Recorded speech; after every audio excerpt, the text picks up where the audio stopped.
Hoy es miércoles 8 de abril del 2020. Nos encontramos en contingencia sanitaria a causa del COVID-19, pero estamos elaborando estas cápsulas para pensar en cosas más positivas, pensar en que hay cosas bellas en medio de situaciones complicadas.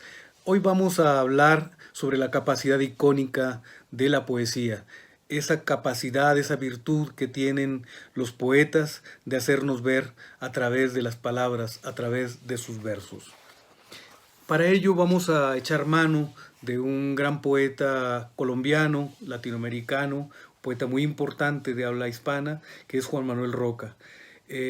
Voy a leerles un poema suyo y luego algunas reflexiones de él que nos van a dar más claridad sobre este recurso, sobre esta potencia de la palabra.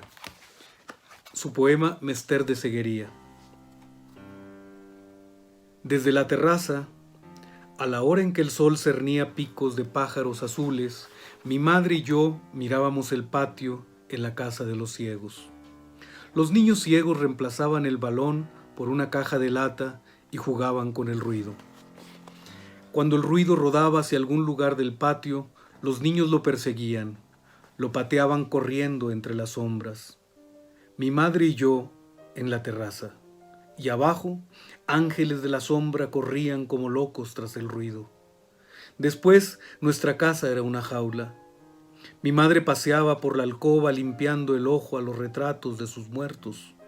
Yo escuchaba el deslizar de las sombras en la estancia.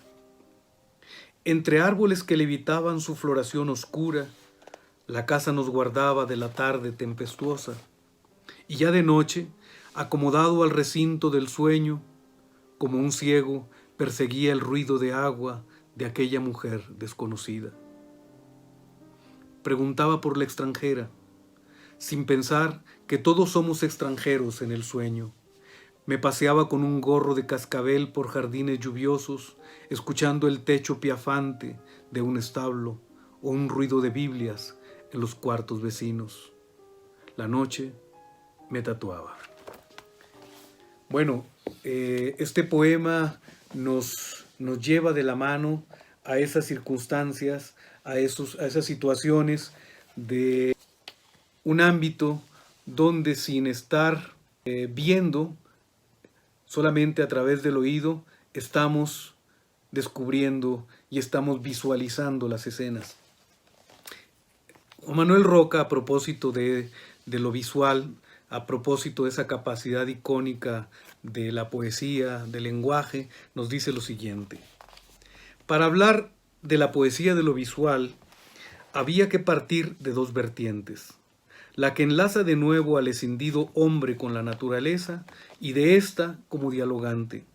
No es exagerado, para quien cree en la poesía como centro visual, aceptar que algún emperador chino, un buen día al amanecer, le dijera al más dilecto de sus pintores cortesanos que suprimiera de su cuadro una cascada, pues el ruido del agua cayendo no lo dejaba dormir. ¿Cómo ese emperador chino podría ponerse de acuerdo con Jonathan Swift cuando éste decía que la visión es el arte de ver las cosas invisibles? Y en ese caso imperial de oír las cosas inaudibles, me atrevería a decir que ocurre gracias a un entronque donde la poesía, es decir, la esencia de las cosas, se materializa en el arte de ampliar la realidad. Esa palabra que al decir de Vladimir Nabokov siempre debería ir entre comillas. Lo que se hace visual en el poema muchas veces es el entrecomillado de la realidad. Su manera de plantear dudas como certezas y certezas como interrogación. A propósito de esto, pues les voy a leer otro poema donde se da esa misma circunstancia, ¿verdad? Donde podemos visualizar aquello que está sucediendo sin ser propiamente testigos directos, sino a través del poema. Sueño con ángeles. Han llegado los ángeles en un buque de carga, María Baranda. Por el sueño navega un barco cargado de ángeles. Vienen en cajas de madera, en guacales de tablones salvados de un naufragio. Los marineros los ven comiendo flores en su cepo como reos andróginos de una mudez de ostra. Su destino es un misterio. No se sabe si serán vendidos a un zoológico, a un circo, a un aviario, a un taxidermista, a un tratante de alas. Por tratarse de un extraño contrabando, aunque no hay leyes marítimas que prohíban el transporte de ángeles en barcos, por tratarse de un tráfico de sueños, el capitán evita tocar los grandes puertos del mundo. Es como si el barco estuviera condenado a no anclar nunca, a viajar sin destino, con la carga emplumada y melancólica. Cada día huelen peor, a pústulas y almizcle, los maltrechos ángeles en sus podridos guacales. La nave se afantasma en la niebla, apagando sus luces y sus voces, y la tripulación empieza a impacientarse,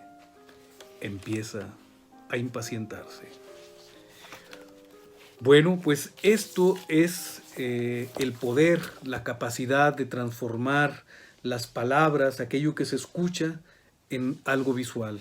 Ustedes han podido reconocer cómo se transforman estas palabras en imaginación. La imaginación viene de la imagen y el hombre que tiene la capacidad de transformar ciertas situaciones en imágenes, tiene la capacidad de comunicar, tiene la capacidad de expresar y de transmitir aquello que no es visible.